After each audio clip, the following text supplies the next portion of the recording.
이 영상을 보고 계신 여러분들 축하드립니다. 자, 마음가짐 이렇게 먹으세요. 시험에 나올 거 정해져 있습니다. 제시문, 보기, 선택지 다 정해져 있습니다. 헷갈릴 것, 틀릴 만한 것도 정해져 있습니다. 우리는요, 그것들을 집중적으로, 논리적으로 명쾌하게 정리하면 됩니다. 그러면 최소 1등급 만점 가능합니다. 생윤에서 여러분들이 틀릴 만한 것은요, 총 7가지입니다. 첫 번째가 분배정이고요.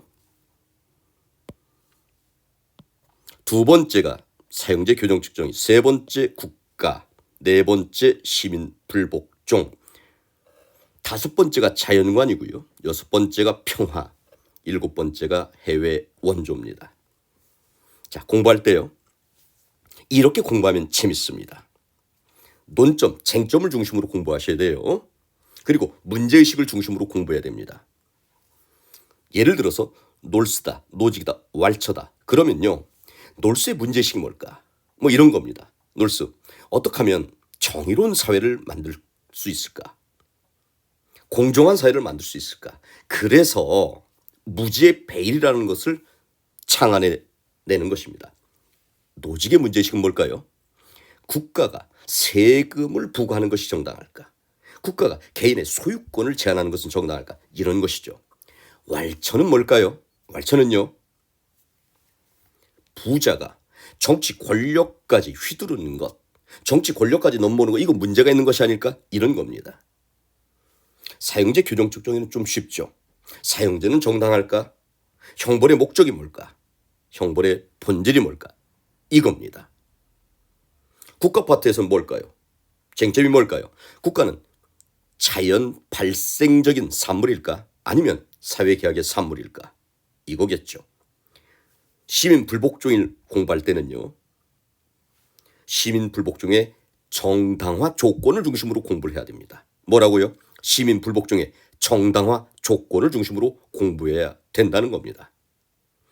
다섯 번째로요, 자연관인데요, 자연을 바라보는 관점이죠.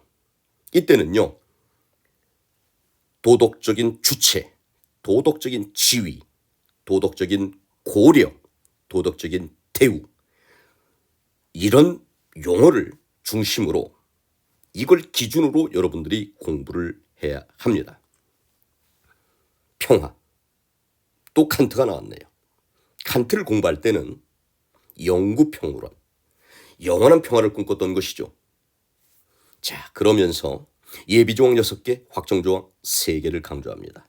확정조항 3개, 국내, 국제, 세계 시민주의죠. 국내적으로는요, 공화주의를. 왜 그랬을까요? 간단합니다. 왕이 통치를 하면 전쟁을 아무 때나 할 수 있을 테니까요. 다음에 국제법적으로는 무엇을 강조했을까요? 연방제를 주장을 했죠. 단일 세계 정부가 아닙니다. 주권을 지닌 국가들의 연방입니다. 이게 출제 포인트죠. 아, 강의를 자제하려고 했는데 벌써 강의를 하고 있네요. 자, 다음에 세 번째 세계 시민주의는 환대권입니다. 하스피텔리티죠. 이걸 중심으로 공부를 하는 것이고요. 갈등은 폭력의 삼각형. 그래서 직접적인 물리적인 폭력, 요거. 그다음에 구조적 폭력, 문화적 폭력, 요걸 중심으로 공부하면 될 것이고요. 해외 원조, 이걸 공부할 때는요, 누가 누구를 돕는 거냐, 이게 포인트입니다. 누가 누구를 왜 돕는 거냐, 의무이냐 아니면 자선이냐, 다음에 어떻게 도와줄 건데, 어느 수준까지 도와줄 건데, 이게 포인트가 되는 것입니다. 다음에요, 자, 팬 서비스로 한번 질문 하나 던져봅시다. 여러분, 베카리아라는 이 사상가가 있잖아요. 자, 이 베카리아가 있습니다. 뭐 사회 계약론이다, 공리주의다, 이런 것은 뭐 둘 다 영향을 받았다는 것인데요. 질문 이겁니다. 여러분, 베카리아 사용제를 찬성했을까요? 반대했을까요?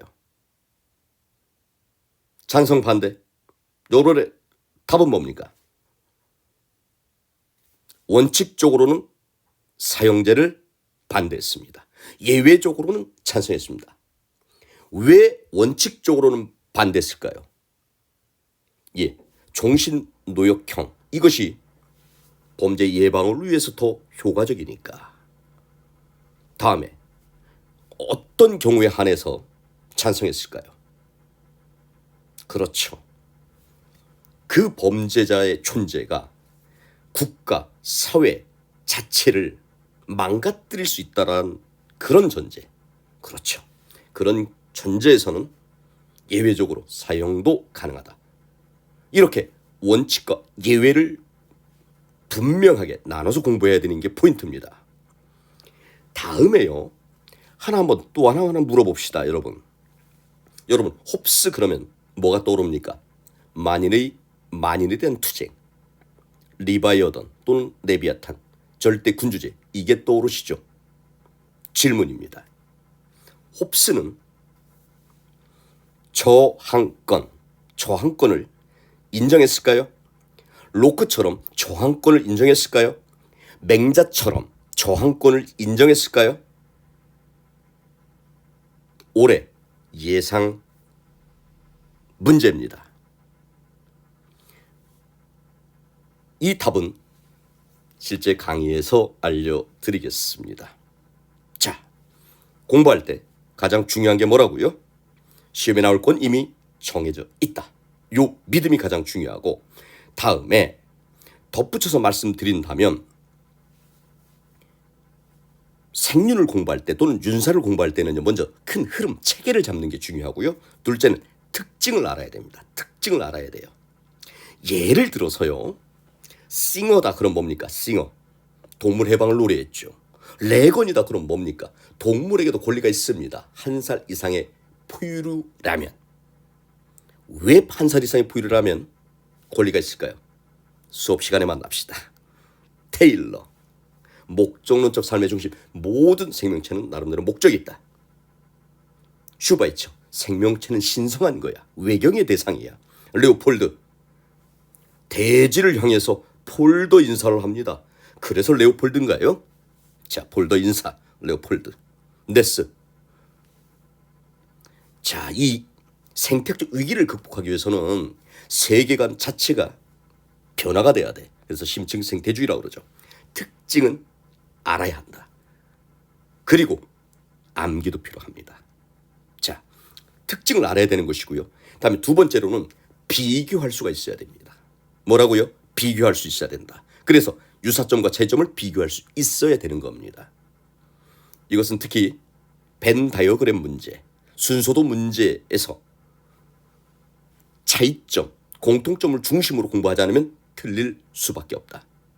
세 번째, 비판의 영역입니다. 평가의 영역입니다. 예를 들어서 롤스 입장에서 노직을, 노직 입장에서 롤스를. 자, 다음에 칸트 입장에서 베카리아를, 또는 벤담을, 베카리 입장에서 칸트를 비판하는 것. 다음에요. 다음에 싱어나 테일러 입장에서 레오폴드를, 레오폴드 입장에서 테일러를 이런 식으로 비판하는 연습을 하면 됩니다. 자, 마지막으로요. 구술 면접 논술을 위해서는요, 여러분들이 재심을 요약하는 훈련, 이것이 특징 파악이죠. 다음에 두 번째, 비교하는 훈련. 세 번째는요, 비판, 평가하는 훈련. 그리고 마지막으로는요, 자신의 생각을 논리적으로 조리 있게 개진하는 능력을 함양하면 좋겠죠. 그래서 생륜, 이것은 수능뿐만 아니라 구술 면접 논술을 위한 최고의 과목이 되겠습니다. 앞으로 여러분들이 헷갈려하는, 어려워하는 것들을 하나씩 영상을 찍어서 올려드리겠습니다. 자, 여러분들 수능 만점 최소 1등급 이상입니다. 다음 시간에 만나겠습니다.